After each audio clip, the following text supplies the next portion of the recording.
Imagine going from crushing the best in the world on your very first try, to heating a pot noodle with Radiator water in a cheap hotel room. Richie Burnett didn't just rise fast, he exploded onto the scene, world champion, instant icon, the next face of darts. Then, 19 years of chaos, depression, addiction, suspension, everything collapsed. This is the brutal fall of the man they called the Prince of Wales. He walked into Lakeside in 1995 like he already owned the place, and in a way, he did. Richie Burnett wasn't just confident, he was chaos wrapped in talent, passionate, fiery, aggressive. He'd shout, fist pump, swagger across the oche like he was born there, and somehow he backed every bit of it up. That year wasn't just his debut at the BDO World Darts Championship, it was a warning. He beat Peter Wright, then Russell Stewart, then Paul Hogan, then Andy Fordham, and finally Raymond van Barneveld in the final, 6-3. You didn't just watch Richie, you felt him. He was electricity, and the UK darts scene had never seen anything like him. That celebration, arms outstretched, defiant, emotional, became his signature. Richie, you require 36. Double 18.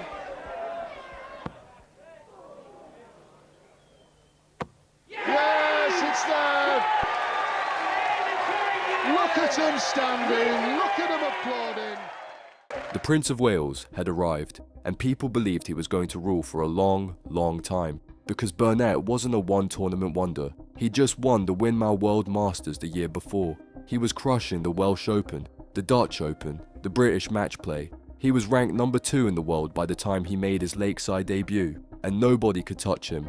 Not Beaton, not Barneveld, not Baxter. In that brief, shining window, Richie Burnett was the best player on the planet. No one wanted to admit it, but he knew it, and that scared people. But when you burn that bright, the flame doesn't last forever. He came back in 1996 to defend his title and fell to Steve Beaton in the final. Still, most people thought it was a minor stumble, a bump on the way to becoming a multiple-time champion. They were wrong, because the truth was, even then, things were starting to slip behind the scenes, and soon they would unravel entirely. Burnett looked like a man who had it all. But what people didn't see was what was happening after the lights went out. Behind the wins, behind the wild persona, was a man fighting his own mind. Burnett was slipping into a depression, quietly, reluctantly, and like so many in sports, he tried to fight it in silence. He started drinking more. His focus faded. He struggled to keep up with expectations, especially his own. He'd get lost in venues, miss practice sessions, throw himself at the dartboard until he was black and blue. He wasn't chasing form, he was chasing feeling. Dartitis crept in. He'd freeze up on the oche, couldn't release the dart, couldn't trust his hand. Imagine being one of the most gifted players in the world, and your own body turns on you. He called it a mental lock, but it was deeper than that.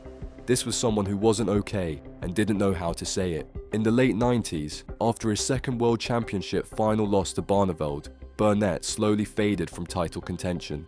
The flair was still there, but the consistency was gone. He tried to reignite his career in the PDC, becoming one of the early movers in the Great Dart Split, and even made the final of the 2001 World Match Play. He lost to Phil Taylor. Still, it was a sign he could hang with the best in the new world order of darts. But the cracks kept widening. Through the 2000s, his form dipped. So did his world ranking, so did his finances. There's a story from that era that says it all. In Wigan, broken alone, he bought a pot noodle for dinner. But there was no kettle in the hotel room. So, he drained brown, rusty water from a radiator to cook it. Then spent the night catching the leaks in a tray, emptying it in the sink every hour. You don't make that up. That's not a punchline, that's rock bottom. And somehow, he kept playing.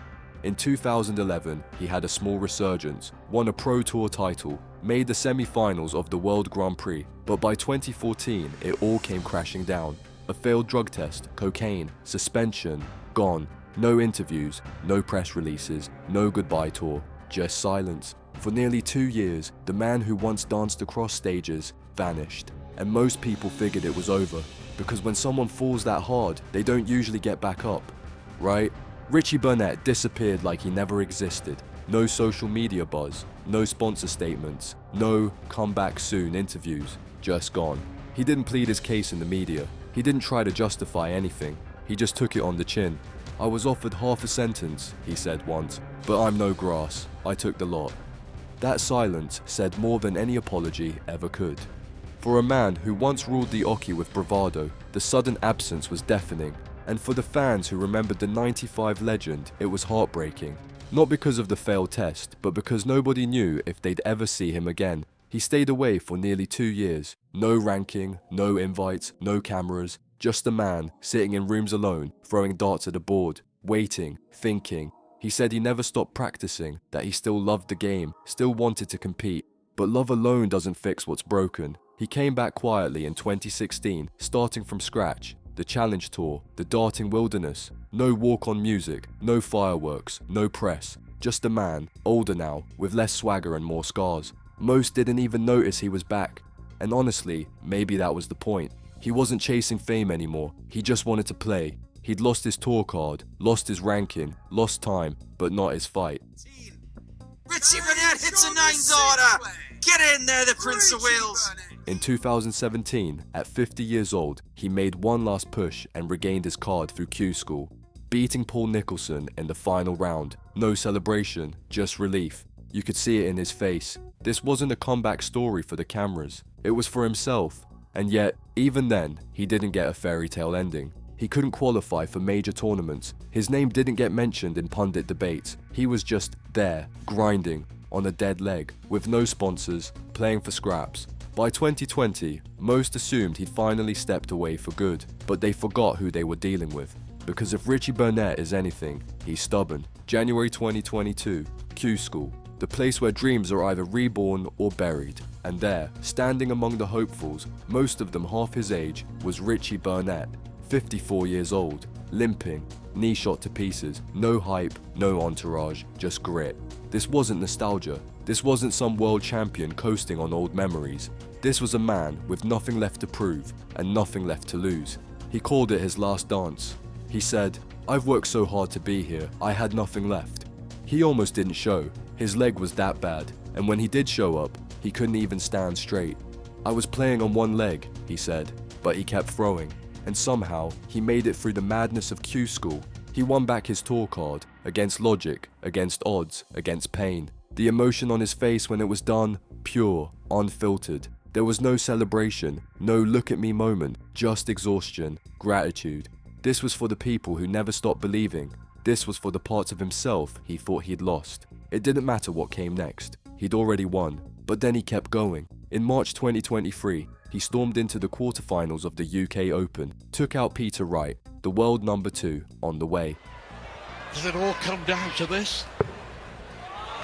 Fabulous dart. To stay in it. Big dart for Peter Wright, and he's not up to the task. Richie, what a moment this would be in the resurgence of Richie Burnett. Double 14, and he finishes the job and causes a major stir at the UK Open. And the charge from Richie Burnett, he's now won 5 matches in the UK Open. He's into the quarterfinals for the first time in his career. And sure, he lost to Dimitri van den Bergh in the quarters. But that wasn't the story. The story was that Richie Burnett, with a busted knee and 2 decades of emotional baggage, was back on a televised stage, not just surviving, but playing like he still belonged. And maybe, for the first time in a long time, he looked happy. Not manic, not self-destructive, just at peace. "I don't even watch myself," he once said, "because I don't want to change. People like me, as I am." And that's exactly why fans still show up to see him. Because through everything, the highs, the lows, the absolute chaos, he never stopped being Richie. Unfiltered, honest, human. He makes people feel something. And in sports, that's rare. It's easy to count titles. It's harder to measure impact. Richie Burnett may never be remembered as the most decorated player, but stats were never the point. This was about the fight. He didn't chase perfection. He chased moments. Moments like storming the stage in '95, like staring down Barneveld in front of a roaring crowd, like crawling back from an 18-month suspension. Moments that remind you what sports are supposed to feel like. There's something honest about Burnett. Always has been. He's the guy who told the BDO to shove it when they treated pros like amateurs. He's the guy who walked away from a reduced sentence because snitching wasn't in his DNA. He's the guy who made a pot noodle with Radiator water and still showed up to play the next day. He didn't chase clean lines or brand deals, he chased the board. And if it meant breaking himself to do it, so be it. That kind of attitude doesn't make you a media darling, but it makes you a fighter. Ask anyone who watched him in the 90s, he had that something, that intensity, that rawness. And even when the form vanished, the fire never did. He kept showing up. For over 30 years he kept showing up. Through injuries, losses, suspensions, shame, dartitis, depression, addiction, debt, he still walked back to the Oki. Because for Burnett, darts wasn't a career. It was the one place that made sense. The one place where it didn't matter what was happening outside the venue, as long as the points went in the board. That's the legacy, not a list of trophies, not a Wikipedia page, but a reminder that resilience doesn't always look clean. Sometimes it limps, sometimes it messes up, sometimes it disappears for years, but it never stays down, and that matters more than perfection ever could. Richie Burnett was never easy to define. He wasn't polished, he wasn't marketable, and he sure as hell didn't follow the rules, but he was real. And in a sport full of characters, he stood out by just being himself. No filter, no act. Loved by some, misunderstood by others, but never ignored. Because when you walk the line between genius and self-destruction for 30 years, people remember you. Richie didn't play for legacy. He played because he couldn't not. And even now, pushing 60, hobbling on a bad leg, he's still swinging, still chasing the board, still making people feel something, which makes you wonder, what makes a player beloved or despised? Is it the way they play, the way they talk, or just how they make you feel? Up next, we're breaking down the most loved and most hated darts players of all time. Some of the names might surprise you.